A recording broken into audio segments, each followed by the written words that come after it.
तभी हमें ज्ञानी संतों का सानिध्य तथा हरि की चर्चा सुनने को मिलती है। तो हम आप बड़े भाग्यशाली हैं, सौभाग्यशाली हैं कि हमें सत्संग मिल रहा है। तो सत्संग को ध्यान लगा के सुनना चाहिए। ऐसा नहीं कि शरीर से यहाँ सत्संग में बैठे हैं और मन कहीं हमारा और है, तो सत्संग सुनने से कोई लाभ नहीं मिलेगा। आप तो अपने गृह कार्यों से निवृत्त होकर के सत्संग विचारों को सुनने के लिए सत्संग पंडाल में आए हुए हैं। तो बड़े प्रेम और प्यार से सत्संग को श्रवण करेंगे। तो देखिए, कहते हैं कि गिरिजा संत समागम समन लाभ का शुभान, बिनु हरि कृपा न हो सो गावहि वेद पुराण। शंकर जी गिरजा से कह रहे हैं कि हे गिरजे, यदि यह जीवन है तो इस जीवन के रहते हुए यदि ज्ञानी संतों का समागम मिल जाए, और जब ज्ञानी संतों का समागम मिल जाता है तो संतगण हमारे लाभ की चर्चा करते हैं, हमारे हित की, कल्याण की चर्चा करते हैं। और हम आप भी लाभ के लिए ललायत हैं, लाभ के लिए कोशिश करें कि हमको भी लाभ हो। तो यही कहते हैं कि गिरिजा संत समागम समन लाभ का शुभान। तो हरि की चर्चा सुनने के बराबर कोई लाभ नहीं। बाकी तो आप खेती पाती, नौकरी चाकरी, व्यापार आदि करेंगे तो उसमें घाटे और मुनाफे की बात आती है। लेकिन ज्ञानी संतों का समागम मिल जाता है, हरि की चर्चा सुनने को मिल जाती है, और सुनने को ही नहीं बल्कि सुन करके जीवन में जो उतारते हैं तो हम उससे लाभान्वित होते हैं। गिरजा संत समागम समन लाभ का शुभान, बिनु हरि कृपा। अगर भगवान की कृपा नहीं है तो भी ज्ञानी संतों का समागम नहीं मिलेगा। तो हम आप सबके ऊपर उस प्रभु की, भगवान की बड़ी भारी कृपा है कि ज्ञानी संतों का समागम भी मिल रहा है और हरि की चर्चा सुनने को मिल रही है। कि बिनु हरि कृपा न हो तो गावहि वेद पुराण। ऐसा वेद धर्म शास्त्रों में वर्णन है, प्रकाश है। तब सज्जनों, एक भाई ने बहुत पाप किए, अपने जीवन में बहुत ही पाप किए, सरेआम कत्ल किया, अनर्थ किया, अनाचार पापाचार किया।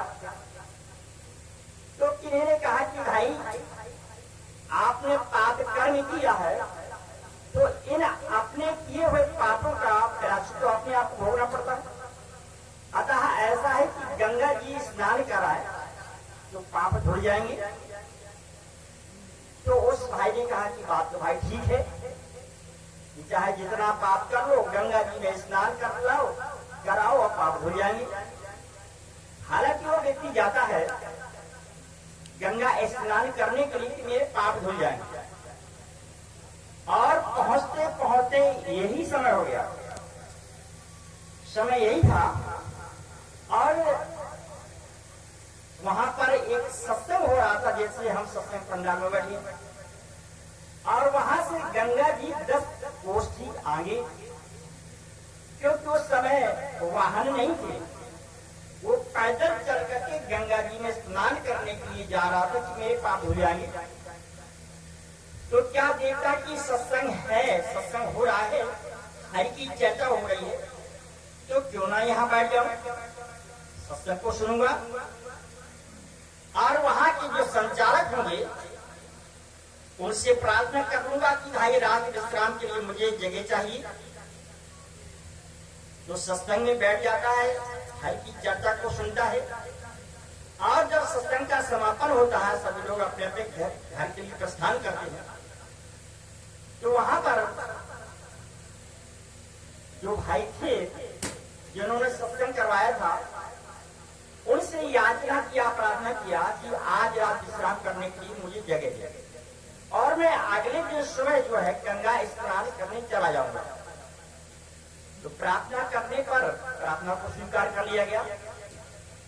रात में रुका रहा।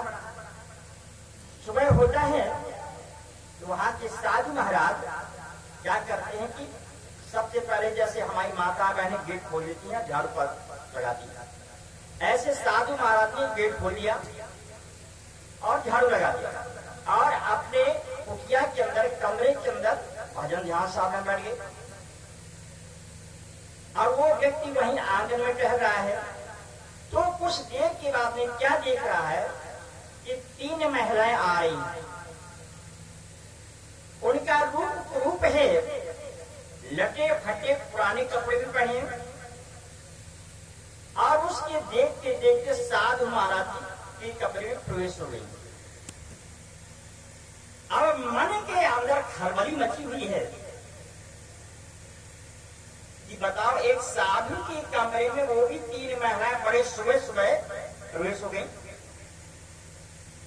इस मन की बड़ी चंचलता है। अब मन के अंदर कौन कौन सा विचार आ रहा है। विचार आते रहे, आते आते विचार कुछ देर के बाद में उस साधु महाराज के कमरे से वो पुनः 3 महिलाएं निकलती हैं और निकल करके जब जाने लगती है गेट के बाहर, तो वो भाई क्या देखता है कि अरे ये तो इनका जो कुरूप था वो पंडितों का स्वरूप में हो गया, सुंदर रूपवती हो गई। तो उन तीनों से पूछा कि देवियों आप कौन हैं? अभी अभी हम देख रहे थे कि आप गेट के अंदर से साधु महाराज जी की कमरे में प्रवेश हो गई और कुछ क्षण ही बाद मैं देख रहा हूं कि जो आपका कुरूप था, रूप था, वह परिणत हो गया, सुंदर रूप में आ गई, सुंदर कपड़ों से सुसज्जित हैं, अलंकृत हैं। और मैं यह जानना चाहता हूं कि आप कौन हैं? तो देवियां वो तीनों बोली हंस करके, कहा कि भाई जिस गंगा जी में आप स्नान करने के लिए जा रहे हैं, क्या सोच करके कि मैंने बड़ा ही पाप किया है, पाप कर्म किया है, यदि मैं गंगा जी में स्नान करने जाऊंगा तो मेरे पाप धुल जाएंगे, जितने भी जीवन में पाप किए हैं। तो तीनों देवियां कहती हैं कि भाई सुन लो,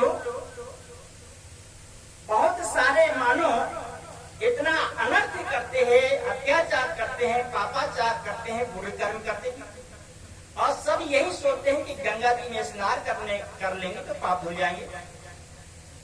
तो भाई हमें वो लोग स्नान करते हैं तो हम भी मैली हो जाती है, हम भी गंदे हो जाती है।